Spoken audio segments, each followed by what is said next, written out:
A cena mais absurda da nova guerra dos elétricos não está numa fábrica da Tesla, nem numa linha de montagem da BYD, nem em um laboratório secreto da Toyota, mas sim dentro de uma refinaria de petróleo japonesa. Uma das maiores empresas de petróleo, sim, petróleo do Japão, que passou décadas vivendo do combustível que move carros a gasolina, agora está gastando bilhões para construir uma fábrica de baterias. E não é qualquer bateria. A bateria que pode tornar útil parte da vantagem que fez a China dominar o carro elétrico. Esse é o ponto que muda tudo nessa história. Enquanto o mundo inteiro dizia que a Toyota estava atrasada, perdida, presa aos híbridos e com medo do futuro elétrico, bom, talvez o Japão estivesse fazendo algo muito mais perigoso, parando de brigar na guerra que a China já venceu para preparar a próxima guerra. Porque a China venceu a era do lítio no preço, na escala e na velocidade. CATL, BYD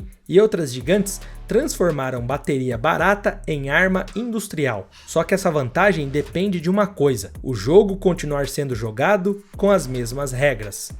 A pergunta é simples e brutal. O que acontece se a próxima bateria mudar a química, mudar o custo, mudar a recarga e obrigar todo mundo a começar quase que do zero? É por isso que Pequim juntou as rivais que normalmente não querem dividir a mesma mesa. Se CATL e BYD precisam se organizar contra a mesma tecnologia, bom, talvez a Toyota não esteja tão atrasado quanto parecia. Talvez ela esteja tentando fazer com a China o que a China fez com o Ocidente, trocar o tabuleiro antes que o inimigo perceba. A Toyota não morreu.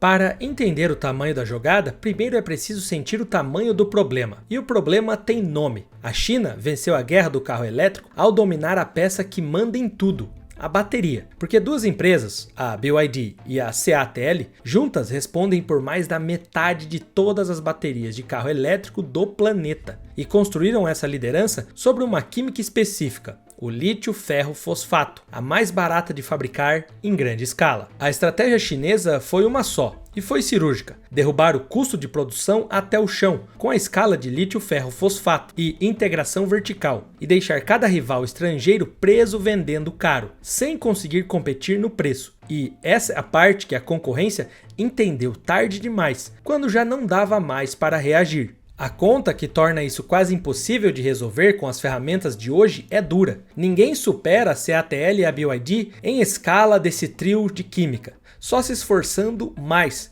porque a diferença de custo e de volume é estrutural. Foi levantado ao longo de anos e não se fecha na base da vontade, por mais que alguém tente. E aqui a queda da Toyota fica escancarada. A montadora perdeu essa rodada de forma tão completa que hoje ela só volta a vender elétrico dentro da China comprando tecnologia chinesa. O PZ3X, o elétrico que ela fez sob medida para o mercado interno, carrega cerca de 90% de conteúdo local. Roda com sistemas da Highway, da Xiaomi e da Momenta. E o mesmo raciocínio vale para o BZ7, o sedã maior dessa linha pensado na China para a China. Na prática, é um carro chinês com o emblema da Toyota. E assumir isso abertamente faz parte da estratégia de sobrevivência, porque quem tenta enfrentar a China vendendo caro no elétrico simplesmente não vende. E a Toyota preferiu engolir o orgulho e sumir da maior praça de carros do mundo. Mas aqui está o que ninguém comenta quando olha para esse placar. A China trata essa guerra como vencida, a ponto de tirar o carro elétrico da lista de setores estratégicos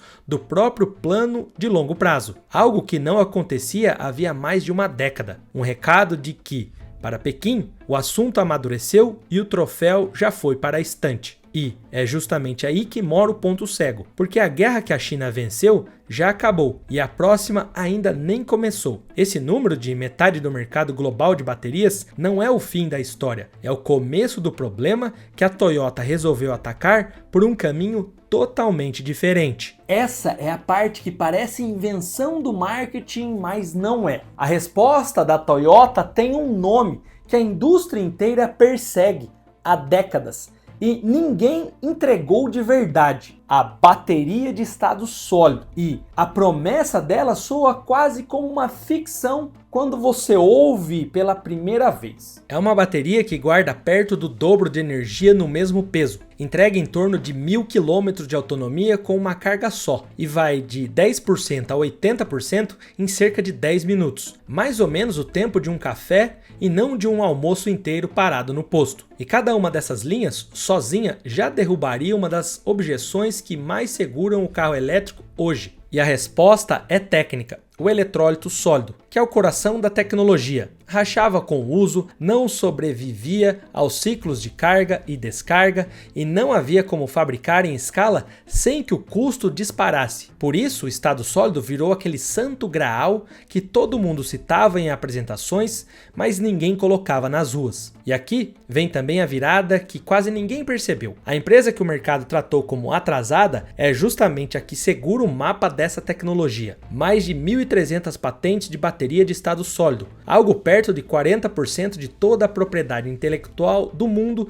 nessa área, enquanto o resto da indústria briga pelo que sobrou. E aí, o número que vem agora, que a concorrência não diz em voz alta. A rota que a Toyota escolheu é a do eletrólito de sulfeto, e ela não faz isso sozinha. Tem ao lado a Idemitsu Kosan, cuidando do eletrólito, aquela mesma refinaria de petróleo da abertura, e tem a Sumitomo Metal Mining, no material do catódoto, com mais de 15 bilhões de dólares já enterrados no desenvolvimento, um valor que sozinho já supera o faturamento anual de muita fabricante do mundo. Mas agora repare como devemos separar as gerações, elas são distintas porque juntar tudo num bloco só seria enganar sobre os prazos. A primeira geração mira algo em torno de 400 watts-hora por quilo, contra os 250 a 300 por quilo das melhores baterias de lítio-íon de hoje, quase o dobro da energia pelo mesmo peso, com aquela autonomia perto de 1000 km. E ela chega primeiro nos modelos premium, na marca Lexus. A segunda geração, que é outro estágio e vem depois, aponta para mais de 500 watts-hora por quilo e algo aproximado de 1.200 km,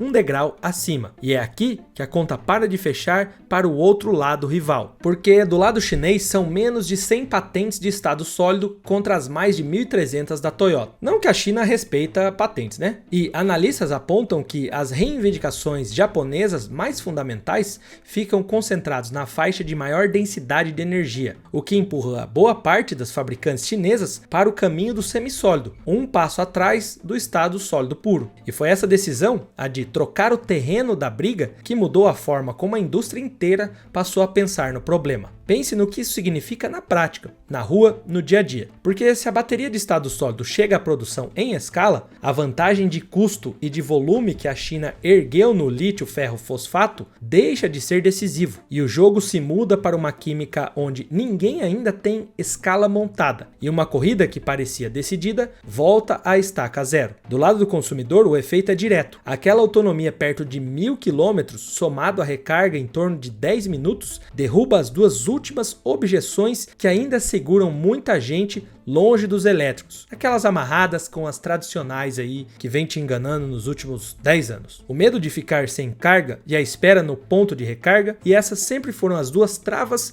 que faziam o motorista pensar duas vezes antes de largar a gasolina. Agora, tudo caindo de vez. E o que já está sendo derrubado aos poucos, já que as pessoas foram buscar informações e conhecimento e não acreditar em lojistas defendendo as suas mercadorias a combustão. Do lado da indústria, o valor migra de lugar. Sai da escala de célula, barata e vai para a propriedade intelectual do eletrólito e para os materiais. E de repente, empresas como Idemitsu e a Sumitomo passam a pensar mais no tabuleiro do que uma linha gigante de células comuns. E no preço, o caminho é o de sempre nessas viradas. Começa caro no topo da gama, na Lexus, e vai escorrendo para baixo conforme a produção amadurece. E isso não é promessa distante para encher slides. É a reorganização de quem manda na cadeia inteira. Porque quem controlava a fábrica de célula mais barata deixa de mandar sozinho. E quem controla a patente e o material do eletrólito passa a sentar na cabeceira da mesa. E o problema novo cai no colo da concorrência. Porque agora a China precisa precisa escolher entre 3 saídas ruins: licenciar a tecnologia de quem ela tratou como ultrapassado, contornar as patentes por um caminho técnico mais fraco ou aceitar ficar para trás na próxima geração. E é isso que vai muito além dos bastidores, porque é exatamente por isso que Pequim correu para montar o consórcio que hoje reúne as maiores fabricantes do país, para não depender da boa vontade de um rival japonês no ciclo que vem. E a concorrência entendeu esse risco antes de a maioria do público sequer percebeu que existia um segundo round. E a China não está presa ou parada dormindo no ponto. A resposta que deu ao problema das patentes foi rápida e organizada, porque em vez de tentar resolver tudo no laboratório de uma empresa só, o país juntou as maiores num consórcio coordenado pelo Estado com CATL, a FinDreams, que é a fabricante de baterias da BYD, a CALB, a Eve Energy e a Gotion, 6 das 10 maiores fabricantes de bateria do mundo reunidas para o mesmo esforço. E entram nesse arranjo montadoras como a própria BYD e a NIO, todas mirando ter uma cadeia de estado sólido montada dentro do país para ter vantagem. E a prova de que o consórcio anda é simples: a China já coloca semissólido na rua. O MG4 da SAIC, por exemplo, passou de 100 mil unidades e a CATL já mostrou recarga em menos de 7 minutos na química atual. E o semissólido já é bateria de verdade rodando em carro de série. Prova de que a China não vai ficar parada esperando os japoneses chegarem. E a narrativa pública se sustenta nisso, já que a China lidera graças à bateria. E se ela dominar o estado sólido primeiro, vai continuar liderando. Simples assim. Mas tem a versão oficial que convenientemente fica de fora.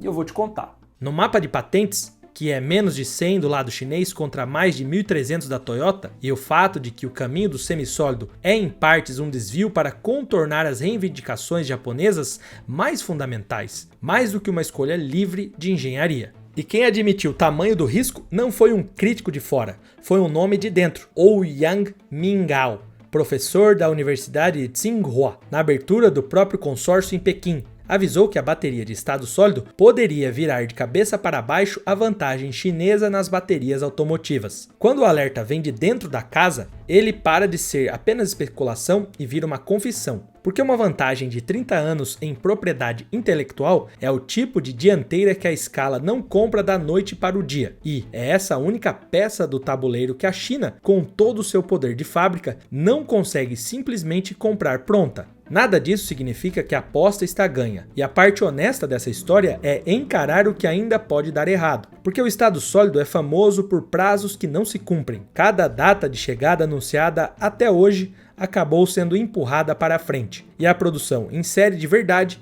ainda não começou. Ela chega primeiro em lote pequeno e caro, no topo da linha, na Lexus, e só depois desce para os carros populares, um caminho lento que dá tempo para a China reagir. E ainda existe um fantasma que ronda a própria Toyota. Ela já teve o elétrico nas mãos uma vez e recuou para proteger o lucro da combustão. Foi essa hesitação que abriu porta para os chineses. E ninguém garante que ela não vai travar de novo na hora mais difícil, que é sair do protótipo e fabricar em massa. Os críticos apontam esse histórico e têm razão, mas dessa vez tem um detalhe que muda o cálculo. Mesmo que a China alcance a fábrica, ela ainda esbarra na patente. E patente não se copia na marra ou se licencia, ou se contorna por atalhos. E as duas saídas custam caro e custam tempo. Tempo que joga a favor de quem chegou primeiro. Então a pergunta que decide tudo não é quem tem a melhor bateria no papel. É quem consegue fabricar essa tal bateria